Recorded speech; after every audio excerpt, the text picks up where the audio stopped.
ప్రహ్లాదుని యొక్క చరిత్ర గురించి నారదుని యుధిష్ఠిరుడు చెప్తున్నారు అనమాట.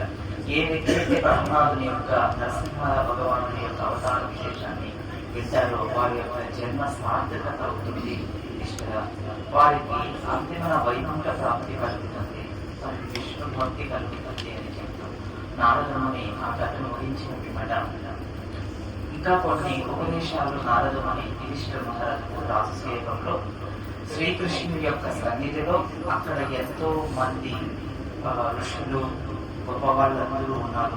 సాక్షాత్ శ్రీకృష్ణ భగవానుడే ఆ సభలో ఉన్నారు. మహావిష్ణు అవతారమైనటువంటి వ్యాసుల వారు కూడా అక్కడే ఉన్నారు, భగవంతుడు అక్కడే ఉన్నారు, విష్ణు అవతారమైనటువంటి వ్యాసుల వారు అక్కడే ఉన్నారు. అయితే నారదుని ఇంకా ఆయన ఉపదేశాలను కొనసాగిస్తూ ఉన్నారనమాట. అయితే నారదుని భగవంతుని యొక్క విశేషమైనటువంటి అనుగ్రహాన్ని గురించి యుధిష్ఠిర మహారాజు చెప్తున్నారనమాట. యుధిష్ఠిర, వాస్తవానికి మీరు ఎంతో భాగ్యవంతులుగా చెప్పచ్చు. ఎందుకంటే కృష్ణుడు మీకు ఆత్మలుగా ఉన్నారు, మీ ఇంట్లో జన్మించారు, మీకు దగ్గర సంబంధం కలిగి ఉన్నటువంటి వాడు ఆ కృష్ణుడు. ఎంతటి ఈ విధమైనటువంటి భాగ్యం ఎంతమంది కలుగుతుందంటే భగవంతుడు వాళ్ళ కుటుంబ సభ్యులుగా ఉండడం అనేది. మనం కూడా మన కుటుంబ సభ్యులు కృష్ణుడు, కానీ మనం స్వీకరించలేదు కాబట్టి. కానీ నారదుని ఇక్కడ యుధిష్ఠిర మహారాజుతో చెప్తున్నారు అనమాట, మీ అందరూ కూడా వాస్తవానికి చాలా అదృష్టవంతుడు అని చెప్తూ ఇప్పుడు మరొక కథ చెప్తూ కొన్ని గృహస్థ ధర్మాలు శాస్త్రాలలో ఉన్నటువంటి విషయాలను నారదుని చెప్తున్నారు. అవన్నీ కూడా మనం గొప్పంగా చర్చించుకోవడానికి ప్రయత్నం చేస్తారు. అయితే భగవంతుని యొక్క శక్తి, భగవంతుని యొక్క కరుణ దేవతల పట్ల ఎలా ఉంటుంది, తనను ఆశ్రయించినటువంటి వారి పట్ల ఏ రకమైనటువంటి కరుణ కలిగి ఉంటారో ఆ శ్రీకృష్ణ భగవానుడు అనేది మరొక కథను నారదుని ఉపదేశం చేస్తూ మరికొన్ని విశేషమైనటువంటి గుణాల గురించి ఉపదేశాల గురించి నారదుని చేయడం అనేది మనకి ఈరోజు శ్రవణం చేద్దాం. అయితే నారదుని యుధిష్ఠిర మహారాజుతో చెప్తున్నాడు అనమాట, ఒకప్పుడు దేవతలు అసురులను ఓడిస్తారు. అయితే అసురులు దేవతల యొక్క దెబ్బలు తిన్నాక వాళ్ళకి ఎటువంటి ఆశ్రయం లేక మయాసురుడు అని ఒక అసురుని ఆశ్రయిస్తారు. ఎవరు? ఈ అసురులందరూ కూడా ఆశ్రయించిన తర్వాత ఈ మయాసురుడు ఈ అసురులందరికీ కూడా ఒక విశేషమైనటువంటి నగరాన్ని నిర్మాణం చేస్తారు. త్రిపురాసురం అనే ఒక ప్రదేశాన్ని ఏర్పాటు చేస్తారు. ఆ ప్రదేశం ఎలా ఉంటుందంటే 3 రకాలైనటువంటి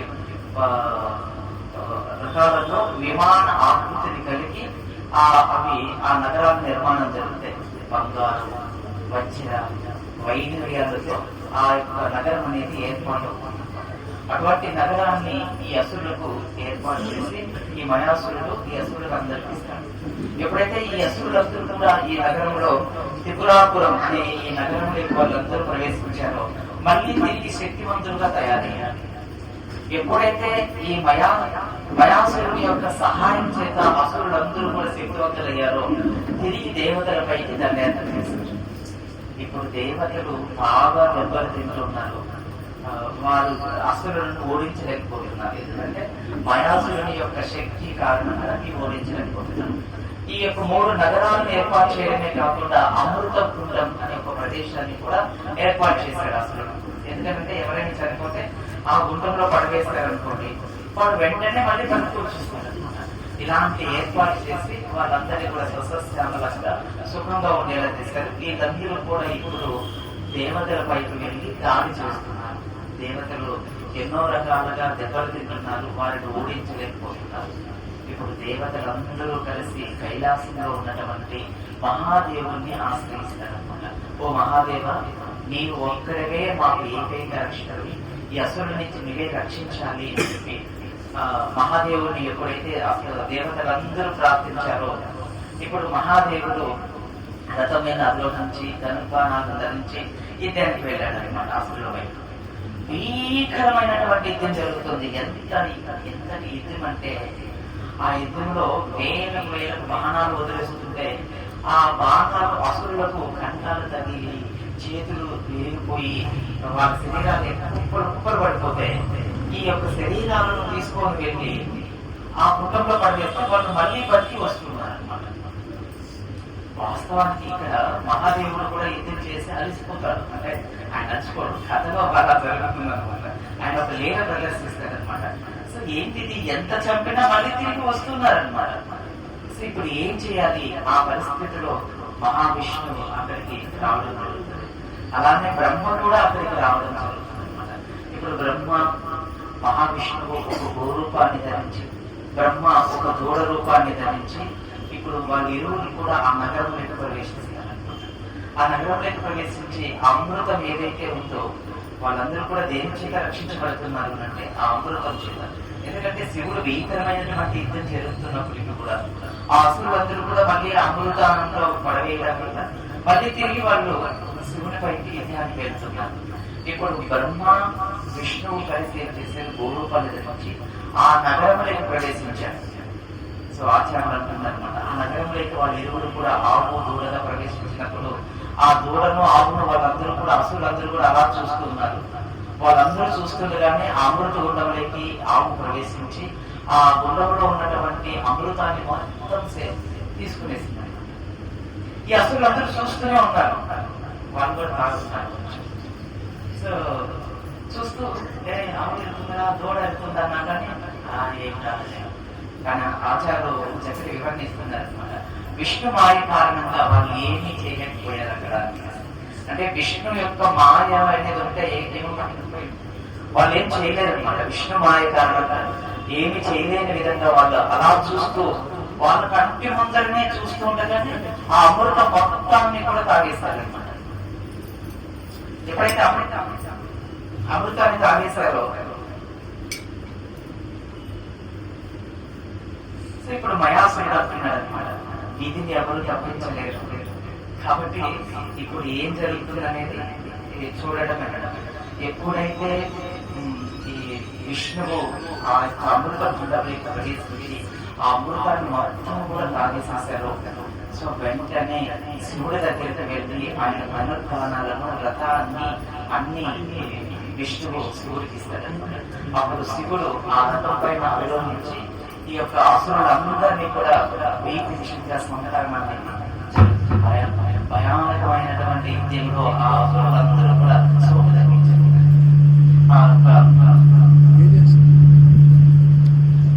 భీకరమైనటువంటి యుద్ధం జరిగినప్పుడు ఆ అసురులందరూ కూడా మరణిస్తారు.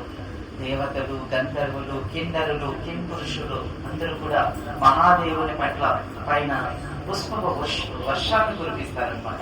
దుంబులు మోగిస్తారు, కీర్తనలు పాడుతారనమాట. ఆ విధంగా మహాదేవుడిని కీర్తిస్తూ మహాదేవుడు కూడా ఆ యొక్క దృశ్యాన్ని ఆ యొక్క యుద్ధం అయిన తర్వాత ఎంతగానో వారి యొక్క ఆనందాన్ని చూసి, దేవతల యొక్క ఆనందాన్ని చూసి ఆయనకు కూడా ఎంతో ఆనందం కలుగుతుంది. ఆయన కూడా తిరిగి దేవతలను అందరినీ ఆశీర్వదించి ఆయన స్వధామానికి ఆయన తిరిగి వెళ్ళిపోయాడు.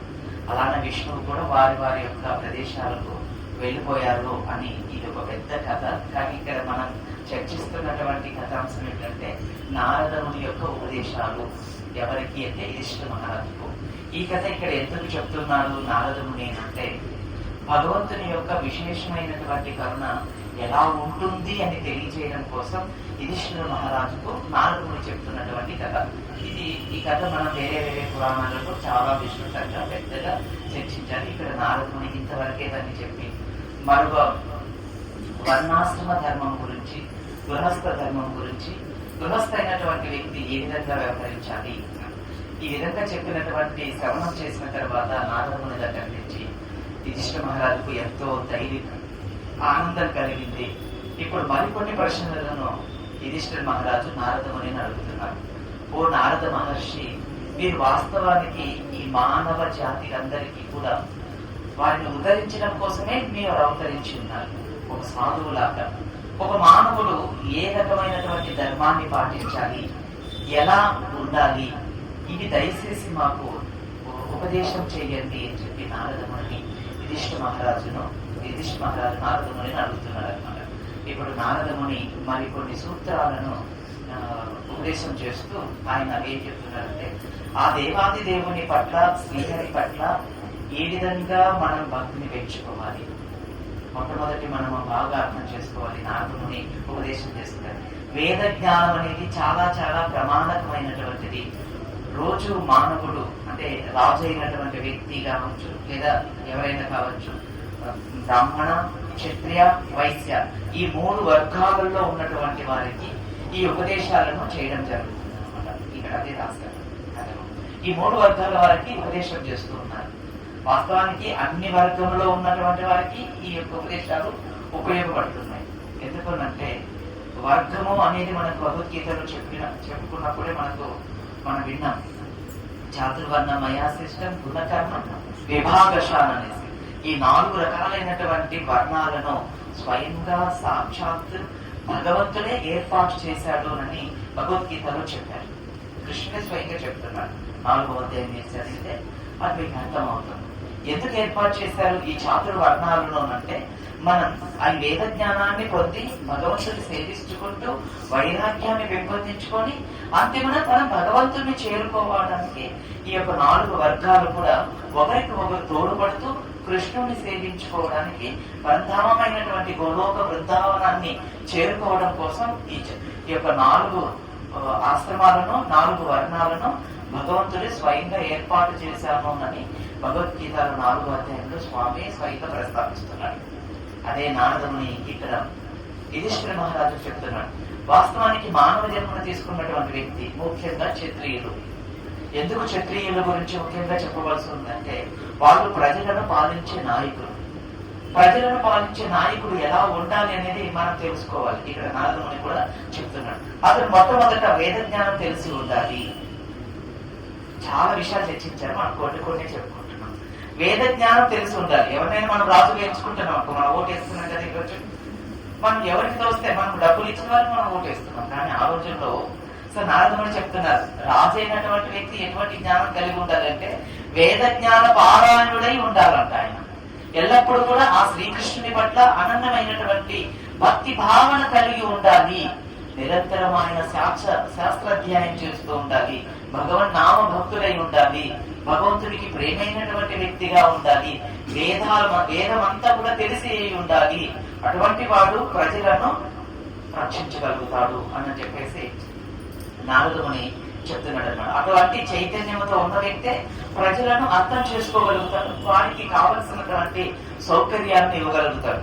ఇది నారదుని యుధిష్ఠిరతో చెప్తున్నాడు అన్నమాట. యుధిష్ఠిర, మీరందరూ కూడా భగవంతునికి చాలా సన్నిహితమైనటువంటి వాళ్ళు.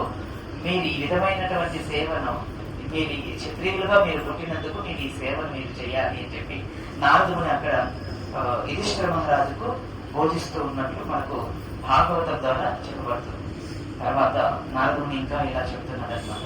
శాస్త్రాధ్యాయం చేయడమే కాదు, ముఖ్యంగా ఓర్పు కలిగి ఉండడం.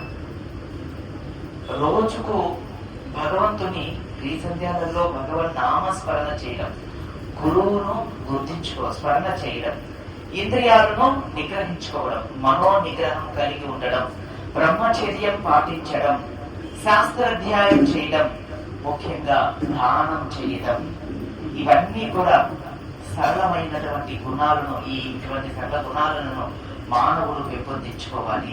పరిపాలన దక్ష కలిగినటువంటి వ్యక్తి ఈ లక్షణాలన్నింటినీ పెంపొందించుకోవాలి. అంటే ఇక్కడ నారదుడు చెప్తున్నాడు, ఒక రాజుకే కాదండి, ఇంట్లో ఉన్నటువంటి పెద్దగా వ్యవహరిస్తున్నటువంటి వారు కూడా ఈ లక్షణాలు కలిగి ఉంటే ఆ కుటుంబం ఎలా ఉంటుంది అనేది మనకు అర్థమవుతుంది. అందుకని శాస్త్రం ఓర్పు కలిగి ఉండాలి, మంచి విచక్షణ జ్ఞానం కలిగి ఉండాలి, మనో నియంత్రణ కలిగి ఉండాలి, మనసు నిగ్రహించుకొని ఉండాలి. అంటే మనసు ఎటు పడితే, ఇప్పుడు మనసు సినిమాకి పోమంటే సినిమాకి వెళ్ళిపోవాలి, పార్కు పోమంటే పార్క్కి వెళ్ళిపోవాలి, అమ్మాయితో తిరగమంటే అమ్మాయితో తిరగాలి, మందు తాగమంటే మందు తాగాలి. ఇదా కాదు మనో నిగ్రహం అంటే. సో భగవంతుని పట్ల భక్తిని, అంటే భగవంతుని యొక్క దివ్య గుణాల పట్ల కీర్తిస్తూ ఆ ఇంద్రియాలను, మనస్సును నియంత్రించుకోవాలి అని నారదుడు చెప్తున్నాడు. ఏ వ్యక్తి యొక్క మనసు నియంత్రింపబడుతుందో ఆ వ్యక్తి సుఖంగా ఉంటాడు. సో దాన్ని బట్టి మీరే అర్థం చేసుకోండి, మీరు సుఖంగా ఉన్నారా లేదా అనేది నాకు తెలియదు. కానీ మీరు సుఖంగా లేము అని అంటే మాత్రం మన మనసు, మనో ఇంద్రియాన్ని మనం నిగ్రహించుకోవడం లేదు. కాబట్టి మనం సుఖంగా లేదు. సో లేదు, మనం సుఖంగా లేకపోయినా కూడా ఉన్నామని మనం పెట్టుకున్నాం అనుకో, మనమే మన అది ఆత్మవంచన అంటారు దాన్ని. అది చేసుకున్నా మళ్ళీ మీకు ఈరోజు కాకపోతే రేపైనా మళ్ళీ బయటపడిపోతాం. కాబట్టి ఇలాంటి విషయాలన్నీ కూడా నారదముని చెప్తున్నారు అన్నమాట. అంతేకాకుండా తర్వాత ఇతర నిగ్రహమే కాకుండా తపస్సు చేయాలి. మరి ఇప్పుడు మనకు కలియుగంలో తపస్సు ఏంటి? మంగళహారతి రావడం, 16 జపం చేయడం, 4 నియమాలను పాటించడం, మాంసభక్షణ, వ్యభిచారం, దూదం, మద్యపానీయాలు ఇలాంటి వాటికి దూరంగా నివాసించడం, వీటిని వదిలిపెట్టడం అన్నమాట. ఇలాంటివి చిన్న చిన్న తపస్సులు. ఇది పెద్ద తపస్సు ఏం కాదు కదండి, చాలా చిన్న తపస్సు. అనవసరమైనటువంటి ఇక్కడ అభక్తుల యొక్క సాంగత్యం, ఏ వ్యక్తి అయితే భౌతికమైనటువంటి లక్షణాలు ఆలోచనలు కలిగి ఉంటారో అటువంటి వ్యక్తుల యొక్క సాంగత్యాన్ని విడనాడమని చెప్తున్నారు నారదముని యుధిష్ఠిర మహారాజుతో. అలా నువ్వు కానీ ఉన్నట్లయితే నీ మనసు ఎప్పుడు కూడా ప్రశాంతంగా ఉండి నిర్మల హృదయుడవై, నీ మనసు నిగ్రహింపబడిన వాడవై, ఇంద్రియాలు కూడా నిగ్రహింపబడి నువ్వు వేద పారాయణుడవై శ్రీకృష్ణుని పట్ల అనన్న భక్తి కలిగినటువంటి వాడైనప్పుడు నీకు సహనం, ఓర్పు అది కలుగుతుంది అన్నమాట. మనకు ఎంతవరకు సహనం ఉందనేది మనమే తెలుసుకోవాలి. అంటే ఓర్పు ఉంది భౌతికమైనటువంటి విషయాలలో, ఆధ్యాత్మికంగా మనకి ఏం ఓర్పు లేదు. ఆధ్యాత్మికంగా చూడండి, ఏకాదశి రోజు ఉపవాసం చేయమంటే 8 గంటలు అవగానే కడుపులో ఎలకలన్నీ పరిగెడతాయి అన్నమాట. ఇంకా సో ఎక్కడంటే మనకు ఓపిక, పోనీ కొంచెం ఏదైనా ఎక్కువ సర్వీస్ చేయాలంటే అప్పుడు కూడా మనకు ఓపిక ఉండదు. కాళ్ళు లాగేస్తాయి, తల లాగేస్తుంది, అన్ని ఇబ్బంది పెట్టేస్తుంది అనమాట. ఓపిక అనేది లేదు. సో మనం ఈ ఓపికను అనేదాన్ని భక్తిలో పెంపొందించుకోవాలి అని చెప్పేసి చెప్తున్నాడు అనమాట. అంతేకాకుండా భాగవతం ప్రతిరోజు కూడా భాగవత శ్రవణ, భక్తుల యొక్క సాంగత్యం, క్షమాగుణ, సరళత్వమైనటువంటి భావన, జ్ఞానము, దయ, సత్యాన్ని పలకడం, భగవన్ నామస్మరణ, బ్రాహ్మణుల యొక్క లక్షణాలను పెంపొందించుకోవడం. అంతేకాకుండా పుణ్యక్షేత్రాలను దర్శించడం, శ్రీమూర్తిని ప్రతిష్ఠింప చేసిన ప్రదేశంలో భగవన్ నామ సంకీర్తన చేయడం. అంటే మందిరంలో భగవన్ నామ సంకీర్తన చేయడం. ఇప్పుడు మన ధామానికి వెళ్ళలేము, కానీ మనకు ప్రభుపాద వారి యొక్క అనుగ్రహం వల్ల ప్రతి చోట ఇలాగా ఒక చక్కటి మందిరం అనేది మనకు ఏర్పాటు చేయబడింది. అందుకని మనకు దగ్గర ప్రాంతంలో ఉన్నటువంటి మందిరానికి వెళ్ళడం, అక్కడ ఉన్నటువంటి శ్రీమూర్తిని కీర్తన చేయడం. మన కీర్తన అంటే స్వామి గురించి కీర్తన చేయడం, స్వామి యొక్క కీర్తిని విశ్రంప చేయడం అన్నమాట. ఆయన గురించి భజన చేయడం అనేది చాలా ప్రధానమైనటువంటి విషయం.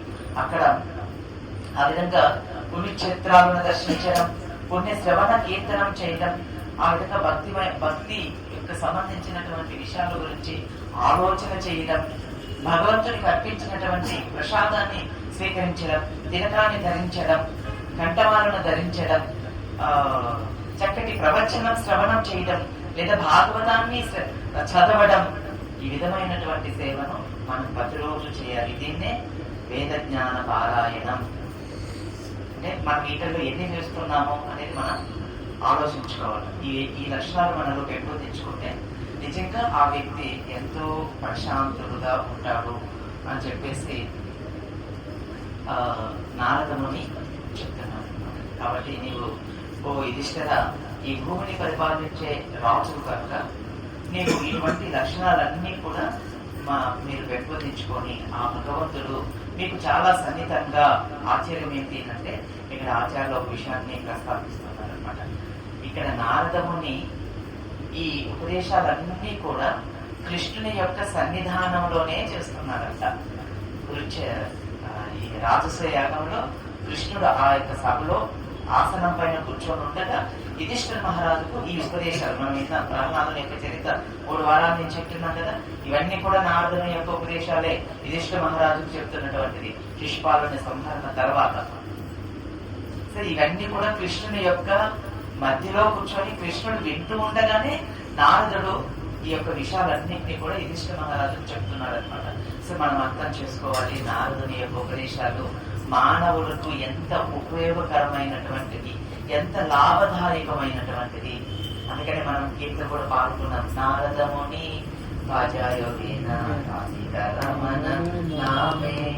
సో నారదముని ఎల్లప్పుడూ కూడా ఏం చేస్తుంటాడు అంటే ఆ రాధిక రమణుడైనటువంటి ఆ కృష్ణుని యొక్క నామ గుణ గానం చేస్తూ ఎల్లప్పుడూ కూడా ఆయన ఆ పరివాచకుడు లాగా ఆయన అందరికీ కూడా కృష్ణ కథామృతాన్ని వినిపిస్తూ ఉంటాడు.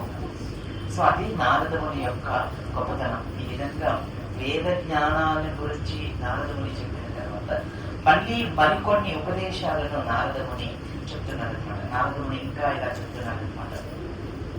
బ్రహ్మచర్యం గురించి చెప్తూ ఇప్పుడు నారదముని కొన్ని విషయాలు చెప్తున్నాడు. ఇవి ప్రతి ఒక్కరికి కూడా, గృహస్థులకి బ్రహ్మచారులకి అందరికీ ఉపయోగపడే కొన్ని విషయాలను నారదముని చర్చిస్తున్నాడు అనమాట. తర్వాత నారదముని ఇలా అంటున్నాడు, బ్రహ్మచర్యం గృహస్థ అయినా బ్రహ్మచర్యం పాటించాలి, బ్రహ్మచారి అయినా బ్రహ్మచర్యాన్ని పాటించాలి అనేది ఇక్కడ నారదుడు చెప్తాడు. బ్రహ్మచర్యం అనేది ఎంత ప్రధానమైనటువంటిది. బ్రహ్మచర్యం బ్రహ్మ జ్ఞానాన్ని తెలుసుకునేది, బ్రహ్మ జ్ఞానాన్ని పొందేది. అందుకని గృహస్థ అయినటువంటి వ్యక్తి కూడా బ్రహ్మచారిగానే పరిగణింపబడతాడు. ఏ విధంగానంటే అతను శాస్త్రోక్తమైనటువంటి గృహస్థ జీవనాన్ని గడుపుతూ ఉన్నట్లయితే అతను కూడా బ్రహ్మచారితోనే సమానం. అందుకని గృహస్థ కూడా వాళ్ళు భార్య భర్తలుగా ఉన్నప్పటికీ కూడా భౌతికమైనటువంటి ఆలోచన లేకుండా కేవలం కృష్ణ సంబంధమైనటువంటి జ్ఞానం కలిగి వాళ్ళు కేవలం భగవంతుని యొక్క ఇంద్రియాలను సంతృప్తి పరచడం కోసం మాత్రమే వాళ్ళు సేవ చేస్తూ ఉంటారు అనమాట, గృహస్థులైనటువంటి వాళ్ళు. అందుకని వారిని కూడా గృహస్థ బ్రహ్మచారి అని అంటారు. వాస్తవానికి బ్రహ్మచారి కంటే కూడా గృహస్థ బ్రహ్మచారి చాలా గొప్ప వ్యక్తి అనమాట. ఎందుకంటే బ్రహ్మచారి ఇంద్రియాలు నిగ్రహించుకోవడం అంటే అక్కడ ఆ స్త్రీ లేదు కాకపోయినా ఆయన నిగ్రహించుకుంటాడు. ఇక్కడ స్త్రీ పక్కన కొనుక్కున్నా కానీ తన ఇంద్రియాలను తన ఆధీనంలో పెట్టుకోవాలి. సో మన శాస్త్రం వేదం చెప్తుందన్నమాట. అలా పెట్టుకున్నటువంటి వ్యక్తి ఏమవుతాడు అంటే జ్ఞానవంతుడు, అంటే భగవద్భక్తి జ్ఞానాన్ని పొందిన వాళ్ళే ముక్తికి అర్హుడవుతాడు. ఇటువంటి వ్యక్తి సహనశీలుడు. సహనం అనేది ఇంద్రియాలను నిగ్రహించుకోవడం వల్ల వస్తుంది.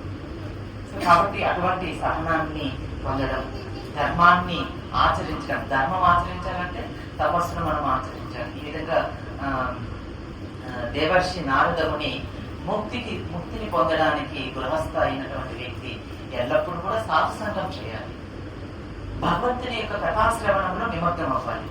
అంతేకాకుండా నిత్యము అతను దానం చేయాలి. తర్వాత 5 రకాలైనటువంటి యజ్ఞాలను ఆచరించాలి. ఇప్పుడు మీరందరూ ఇవన్నీ వింటున్నారు కదా, ఇవన్నీ మనం చేయగలుగుతామా? మరి చేస్తామా? చేయలేము. హరే కృష్ణ హరే కృష్ణ కృష్ణ కృష్ణ హరే హరే, హరే రామ రామ రామ హరే హరే. ఇది చేస్తామా? ఇది చేయగలుగుతాం కదా. సో అందుకనే భాగవతం మనకి ఏం చెప్తుందంటే, నువ్వు గృహస్థులుగా ఉన్నా లేదా బ్రహ్మచారిగా ఉన్నా కనీసం మన ఆచారాలు చెప్పినట్టుగా రోజుకు 16 మాలలు జపం చేయడం, 4 నియమాలను మనం పాటించడం, మంగళహారతికి తప్పనిసరిగా బ్రహ్మీ మొత్తంలో నిద్ర వేయడం, భగవంతుని దర్శించి కీర్తించడం, భగవంతునికి అర్పించినటువంటి ప్రసాదాన్ని స్వీకరించడం, భగవద్భక్తుల యొక్క సాంగత్యం చేయడం, ఇవి మనకు సాధ్యమే కదా. ఇవి చేసినా కూడా మనకు కృష్ణ భక్తి కలుగుతుంది. ఈ విధంగా ఎప్పుడైతే మనం కృష్ణునికి భక్తులుగా మారుతామో ఈ 5 రకాల యజ్ఞాలు చేసిన ఫలితం గృహస్థుడు పొందుతాడు అని నారదముని చెప్తున్నాడు అనమాట. ఈ ప్రభుపాద కూడా దానికి రాస్తున్నారు, చెప్తున్నారు అనమాట. సో మనం ఈ కలియుగంలో ఇన్ని యజ్ఞాలు చేయలేము. భూత యజ్ఞం అంటే జీవులకు పూర్వ కాలంలో గృహస్థ అయినటువంటి వ్యక్తి భోజనం చేయడానికి ముందు ఎవరైనా అన్న అరుపులు ఉన్నారా, ఆ ఆకిలితో ఉన్నారా అని చెప్పి అతను ఆ వీధి చివరి వరకు వెళ్ళి చూసి ఆ వ్యక్తిని తీసుకొని వచ్చి అతనికి మొట్టమొదట భోజనం పెట్టి తర్వాత భోజనం తను చేసేవాడు అనమాట. గృహస్థ యొక్క నియమం ఏంటంటే ఎవరు కూడా పచ్చుండకూడదు గృహస్థ ఉన్నటువంటి ప్రదేశంలో.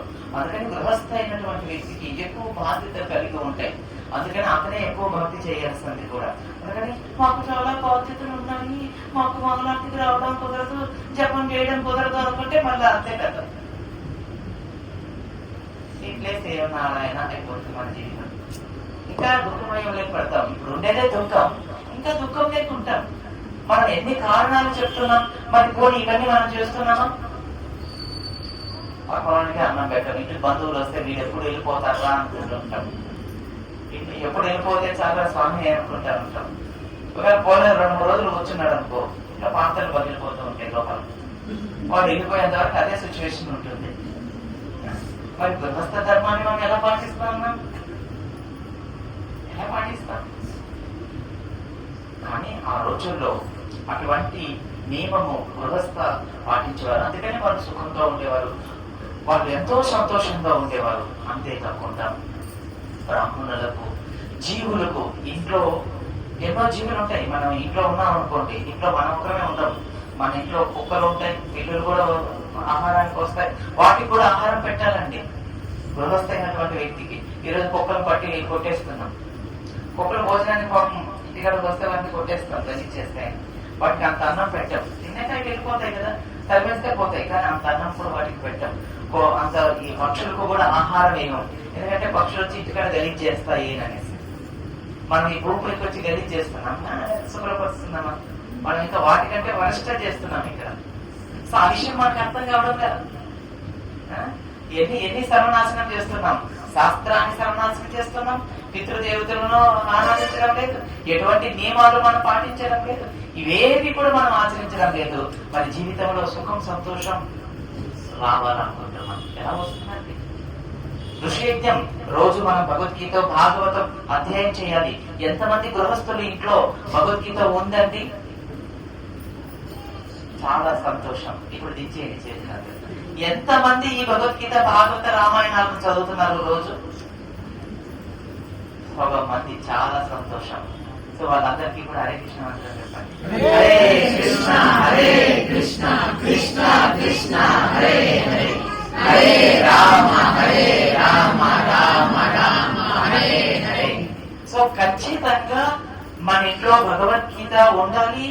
కనీసం రామాయణం, భగవద్గీత, మహాభారతం, భాగవతం ఈ గ్రంథాలు రోజు చదవాలి. అయిపోయినా చదవాలి, అయిపోయినా అనుకోండి మళ్ళీ మొదటి నుంచి చదవాలి.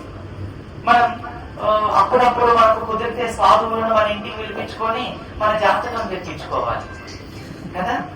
జాతకాలుగా చెప్పించుకోవాల్సింది, జాతకాలు మార్పించుకోవాలి. సాధువులను మనం ఇంటికి పిలిచి వాళ్ళ చేత భాగవత కథా శ్రవణం చెయ్యాలి. మనం ఏం చేస్తాం? సాధువులు ఇంటికి వస్తే చేతులు చెప్తాను, మా అమ్మాయికి పెళ్లి అవుతుందా, ఉద్యోగం వస్తుందా, ఆడపిల్ల పడుతుందా, మగపిల్ల పడుతుందా, మగపిల్ల పుట్టేలా చూడండి స్వామి. మేము ఎప్పుడు ఎవరింటికి వెళ్ళినా ఎవరైనా భగవంతుడి గురించి అడుగుతారా అనుకుంటే సచ్చినా అడగదండి, ఇదే అడగడం. ఎవరింటికన్నా వెళ్ళు, అందుకే ఇళ్ళకి వెళ్ళడం మానేసిన పూర్తిగా. ఎవరైనా ఇంటికి ఆడ పిలుస్తారన్న భయం, దాక్కోవాలనిపిస్తుంది అనమాట. మాట్లాడితే ఇదే అడుగుతారు, ఇంకేం అడగరు. ఒకవేళ మనం ఇది కాకుండా వారికి భగవంతుని గురించి చెప్పామో అనుకో, స్వామి వేరే చోట అర్జెంటుగా ఫోన్ వచ్చింది, బయలుదేరాలా స్వామి, బయలుదేరి వెళ్ళిపోతాను సార్. ఇలాంటి చైతన్యం మనం కలిగి ఉన్నాం, అర్థం చేసుకోండి. సో గృహస్థ ధర్మం అనేది చాలా గొప్పదండి. సో గృహస్థ అయినటువంటి వ్యక్తి ఇన్ని నియమాలు, ప్రతిరోజు శాస్త్రాన్ని అధ్యయనం చేయాలి. తర్వాత దేవతలను సంతృప్తి పరచాలంటే ఇవన్నీ మనం యజ్ఞం చేయలేము. అందుకని రోజుకు 16 మాలలు చేయాలి. అది కూడా ప్రభుపాద వారు మనకు లిమిట్ ఇచ్చినారనమాట. వాస్తవానికి మనం 64 మాలలు చేయాల్సింది, మనం అంత చేయలేమని 16 చేసి మనకు రికమెండేషన్ చేశారనమాట కృష్ణుడితో. కాబట్టి మీరే అర్థం చేసుకోవాలి, ఈ రికమెండేషన్ మళ్ళీ రాదండి, ఇంకా తగ్గించేది చేయరనమాట. ఈ 16 మాలలు మనం చేసుకుంటూ రోజు భగవద్గీత భాగవతం చదువుతూ సత్సంగత్యం చేస్తూ సో మన జీవితం కొనసాగించారు. తర్వాత నారదుని ఇంకా ఇలా కొనసాగిస్తున్నారు. గృహస్థం భార్య యొక్క సౌందర్యానికి ఎన్నడూ ఆకర్షితుడు కారాదు. అటువంటి గృహస్థ ఎన్నడూ కూడా సుఖాన్ని పొందలేడు. అటువంటి వ్యక్తి ఆధ్యాత్మికంగా తన చైతన్యాన్ని పరివర్తన చేసుకోలేడు అని నారదముని చెప్తున్నారు. ఎటువంటి పరిస్థితిలో కూడా భార్య సౌందర్యానికి ఇక్కడ నారదముని చాలా వివరణ చేస్తున్నారు. ఏ గృహస్థ అయితే భార్య సౌందర్యానికి ఆకర్షితుడవుతాడో అటువంటి గృహస్థ గురువును హత్య చేయడంలో, తల్లిదండ్రులను చంపడంలో లేదా వదిలిపెట్టడంలో, బంధువులను విడనాడడంలో, స్నేహితులను విడనాడడంలో వెనుకాడరు అని ఆచార్యులు వివరిస్తున్నారన్నమాట.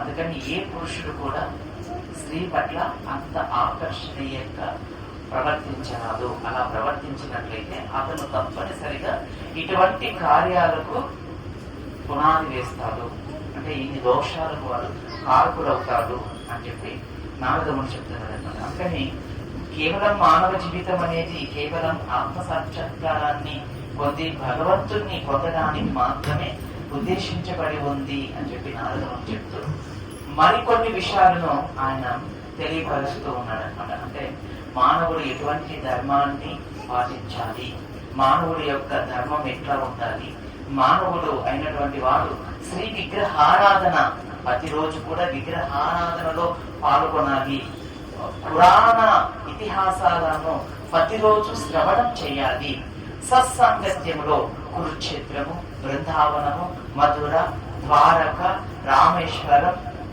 హరిద్వార్, పంప, నైమిశరణ్యం ఇటువంటి పుణ్యక్షేత్రాలను, గయా, కాశీ, వారణాసి ఇటువంటి పుణ్యక్షేత్రాలను దర్శించడం, అటువంటి నదులకు వెళ్లి స్నానాన్ని ఆచరించడం, అక్కడ పుణ్య శ్రవణ కీర్తనం చేయడం, అక్కడ దాన ధర్మం చేయడం, అక్కడ భగవన్నామ శ్రవణం చేయడం వల్ల ఆ యొక్క మానవుడు తన యొక్క జన్మను సార్థకత చేసుకుంటాడు. ఈ రకంగా ఓ యుధిష్ఠిర, మానవుడైనటువంటి వాడు తన ధర్మంలో హరిచింతన కలిగి ఉండాలి. ఎల్లప్పుడూ కూడా తను చేసే పనుల్లో శ్రీహరికి ప్రీతిని కలిగించే విధంగా ఉన్నట్లయితే అతని యొక్క జన్మ సార్థకంగా మారుతుంది అని చెప్తూ ఇప్పుడు నిజమైనటువంటి ధర్మం గురించి యుధిష్ఠిర మహారాజుకు మరికొన్ని సూత్రాలను ఉపదేశం చేస్తున్నాడు అనమాట. నిజమైన ధర్మం ఏమిటి అంటే యుధిష్ఠిర, ఆ భగవంతుని పట్ల భక్తి భావాన్ని పెంచుకోవడం, అంటే స్వధర్మం. మనకు స్వధర్మము పరధర్మం, మనం ఏంటంటే స్వధర్మాన్ని పాటించడం, పరధర్మాన్ని పాటిస్తాం. అది అన్నిట్లోనూ మనం పరధర్మాన్ని పాటిస్తున్నాం. ఈ రోజులు కూడా మన పిల్లలకు కూడా పరధర్మాన్ని పాటించు, నువ్వు పాస్పి, కులిపోయి, చెడిపో, చచ్చిపోయినా పర్వాలేదు, నువ్వు పరధర్మాన్ని పాటించు అని చెప్తున్నాం. మనం స్వధర్మం గురించి కాదు. కానీ ఇక్కడ కృష్ణుడు నారదముని యుధిష్ఠిర మహారాజు చెప్తున్నాడు, స్వధర్మం అనేది ఎంతో మహోన్నతమైనటువంటిది. భగవద్గీతలో కూడా భగవంతుడు చెప్తున్నాడు, మన స్వధర్మాన్ని పూర్తిగా పాటించలేకపోయినా కొద్దిగా పాటించినా ఆ యొక్క జీవుడికి సర్వోత్కృష్టమైనటువంటి ఒక ఫలితం లభిస్తుందని కృష్ణుడు కూడా చెప్తున్నాడు భగవద్గీత. నువ్వు పరధర్మాన్ని పూర్తిగా పాటించినప్పటికీ కూడా ఎటువంటి ప్రయోజనమో నీకు లభించదు అని శ్రీకృష్ణ భగవానుడు భగవద్గీతలో చెప్తున్నాడు. సో దీన్ని బట్టి మీరు అర్థం చేసుకోండి. స్వధర్మం జీవేద స్వరూప నిత్యేద కృష్ణదాస్. మన యొక్క ధర్మం, జీవుల యొక్క ధర్మం ఏంటి అంటే భగవంతుని పట్ల అనన్యమైనటువంటి భక్తిని పెంచుకోవడం, వేద జ్ఞానాన్ని పెంపొందింప చేసుకోవడం. సో ఇది మనకున్నటువంటి, జీవులకు ఉన్నటువంటి, మనకున్నటువంటి ధర్మం. ఆ యొక్క ధర్మాన్ని మనం ఎన్నడూ విన్నాడకూడదు. ఇప్పుడు క్షత్రియుడు ఉన్నాడు, క్షత్రియుడి ధర్మం ఏమిటి అంటే అతను ప్రజలను రక్షిస్తూ భగవంతుని పట్ల భక్తిని పెంచుకుంటూ ప్రజలకు కూడా భగవద్భక్తిని ప్రోత్సహిస్తూ ఆ పెంచుకునే విధంగా వారికి సహాయం చేయడం అనేది క్షత్రియుడి యొక్క స్వధర్మం. అలానే బ్రాహ్మణుడి యొక్క ధర్మం ఏమిటి అంటే తను వేదాధ్యాయం చేస్తూ, విగ్రహారాధన చేస్తూ, దానం చేస్తూ, దానం తీసుకుంటూ, విగ్రహారాధన నేర్పిస్తూ అతను కూడా తన పాటిస్తూ ఇతరులకు తను పంచిపెడుతూ ఉంటాడు. అది వారికి ఉన్నటువంటి ధర్మాన్ని వారు పాటించారు. వైశ్య ధర్మం ఏమిటి? వారు వ్యాపారం చేయాలి, దాంట్లో స్వభం మందిరానికి దానం చేయాలి. శాస్త్రంలో ఉంది. నేనే నాకు ఉద్దేశించి చెప్పడం ఆయన ఉద్దేశించి చెప్పినా మీరేమి ఇవ్వాలి కదా, ఎందుకు మీరు బాధపడేది? ఆ మొక్కలు కొంచెం మారిపోతుంది అనమాట. దానం అంటే సంపాదించిన స్వభం ఇవ్వాలనగానే మళ్ళీ అడుగుతారు, మొక్కం పెడుతున్నాం. మీరు అడిగిన అడగకపోయినా మీరు ఇవ్వాలి. ఒకవేళ మీరు ఇవ్వకపోయినారు అనుకోండి, కట్టి ఎట్లా అయిపోవాలో కటింగ్ అయిపోతాయి అనమాట. ఆ కటింగ్ అవ్వకముందే మీరు ఇక్కడ కిట్ చేసినారనుకో, మీకు ఉండవలసినవన్నీ అట్లే ఉండిపోతాయి. నేను పైకి తీస్తున్నాను అలా అనుకోవద్దండి. సో ఉండే రూలే అనమాట. అంతే. వైశ్య అన్నటువంటి ధర్మం ఏమిటంటే అతను కూడా 12వ అధ్యాయం భగవద్గీత ప్రభుపాదుల గారి భాషలో ఇస్తారనమాట. వైశ్య కూడా తన ధర్మాన్ని పాటిస్తూ తన సంపదలో భగవంతుడి సేవను వినియోగించాలి. మనం సంపాదించే ధనంలో స్వగ ధనాన్ని భగవంతుని యొక్క సేవకి వినియోగించమని మనకు శాస్త్రం చెప్తుంది.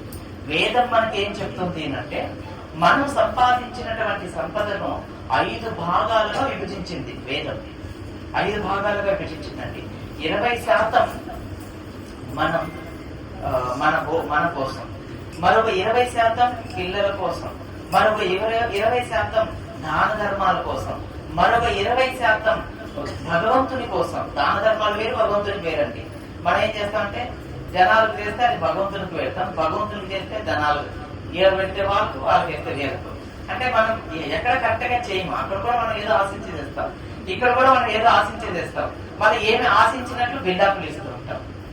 కానీ ఆ 20% దాన ధర్మం అంటే మనకంటే కూడా డబ్బులు లేనటువంటి వారికి, ఆ బాధపడే వారికి ఆ 20% మనకు సహాయం చేయాలి.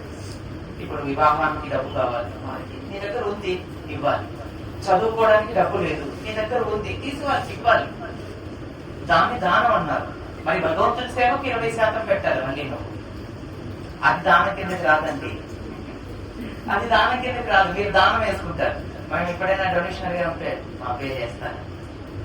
మీ మందిరానికి దానం చేశాం కదా, మీరు చేస్తారా అని అంటారు.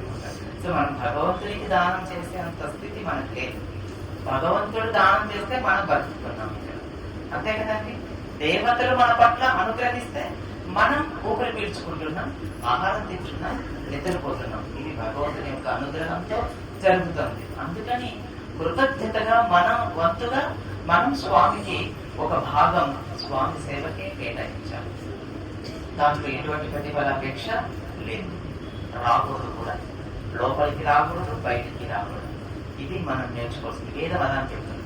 మరో 20% నువ్వు పొదుపు చేసుకోవాలి. వృద్ధాప్యం వచ్చినప్పుడు నువ్వు పనులు చేసుకోలేనప్పుడు ఆ 20% ధనంతో నీకు జీవనం కొనసాగించాలి. మరి ఈ రోజు అవన్నీ మనం కొనసాగించలేకపోతున్నాము అంటే అత్యాస. మనకు ఉన్నతమైనటువంటి ఆలోచనలు లేవు. మనకు అన్ని ఆలోచనలన్నీ కూడా ఇంద్రియ భోగాలను అనుభవించడంలోనే ఉండడం వల్ల మనకు ఎంత డబ్బులు వచ్చినా సరిపోదు. ఒక వ్యక్తికి 50,000 వస్తుంది అనుకోండి, తను సంతోషించాడు. 1,00,000 రూపాయలు కావాలనుకుంటాడు. పోనీ 1,00,000 రూపాయలు వచ్చాక నువ్వు సంతోషంగా ఉంటావా? 1,50,000 కావాలండి. ఖర్చులు పెరిగిపోయినాయి, రెంట్లు పెరిగిపోయినాయి, కరెంటు బిల్లులు పెరిగిపోయినాయి, పప్పు దినుసులు పెరిగిపోయినాయి, ఆయిల్ పెరిగిపోయినాయి, సోపులు పెరిగిపోయినాయి, షాంపూలు పెరిగిపోయినాయి, నూనెలు పెరిగిపోయినాయి, అన్ని పెరిగిపోయినాయండి. 1,50,000 కావాలి. సరే 1,50,000 భగవంతుడు ఇచ్చాడు, సంతోషంగా ఉంటే లేదు. కారు కొన్నాను, ఇప్పుడు 2 లక్షలు